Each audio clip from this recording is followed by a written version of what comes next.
Well, it's a major battle being waged here on the home front despite moves to speed up the process. More than 736,000 of our nation's heroes are still waiting for their veterans benefits, and more than 440,000 have been waiting longer than 125 days. But now the California state government is stepping in where the federal government is falling short. And here to tell us more about it is CEO of Concerned Veterans for America, Pete Hegseth. Welcome, Pete. We were racing each other out there a day ago, but we're going to get down to business here. I mean, those numbers are staggering. Yeah. But essentially, California decided to do what? Well, take it into their own hands. The federal government literally is forcing these guys. In Los Angeles, they're waiting upwards of 600 days for an answer on their first claim. You're going to wait 6 years in Los Angeles to get your appeals processed. 6 years for a veteran. In Oakland, it's almost as bad. 4 years. You get a 2-year reprieve. So the state government is hiring some temporary workers to come alongside the federal government, the Department of Veterans Affairs, to help them process claims because they literally cannot process them fast enough. The bureaucracies are so far behind, stacked up in paperwork. California veterans are waiting. How did this happen? I mean, this backlog is certainly an issue. California now, I mean, last time I checked, they were broke, but they're spending $3 million on this, a worthy cause. But how did we get here in the first place? Well, we got here because it's not about a lack of funding. The budget for the Department of Veterans Affairs has gone up 40% since 2009. We've spent the dollars. It's that you've got an unaccountable, calcified bureaucracy that's unwilling to reform itself.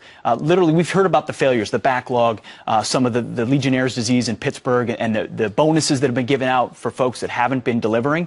And this is all happening inside a department where no one can get fired. Elizabeth, literally no one has been fired at the Departments of Veterans Affairs for years, even though all these metrics have headed in the wrong direction. It's because you can't fire a federal worker as someone who's working. So perhaps a merit-based industry would be better there. What about the claims, the idea that they're trying to rush through some claims now just to get through them so the more complex claims get delayed even more? Well, that's the good thing about this California initiative. They're going to start with the most difficult claims first and work backwards. Okay. But right now, the incentive the Department of Veterans Affairs has is to get rid of the easy ones to make the backlog look like it's going down. We've seen so the claims backlog has decreased, but we've seen a big increase in the appeals backlog because they're just pushing them out the door and they're coming back in the other door as vets continue to wait. So this is a numbers game that bureaucracy is trying to play smoke and mirrors here. You say bureaucracy, we're talking now, even as Obamacare is on the front of everyone's brain, right? So we're talking big government, medicine, overlooking it all, right? But now you're saying states are actually stepping in and doing a better job. Veterans have been looking at government-run health care for a long time now. What do you say about that? No, that's right. Veterans have seen Obamacare.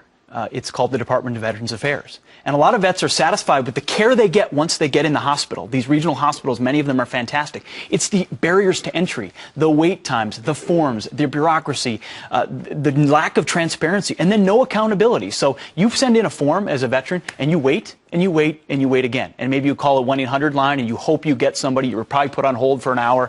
There are so many impediments to getting the care these guys have deserved and earned on the battlefield. Of course they do. It's what Americans might see when they face Obamacare. Pete, thank you for being here. Thank you very much. Great cause. Hey, we want to thank Pete for being here. And are you having problems with your military benefits? Share your story with us at foxandfriends.com/share your story.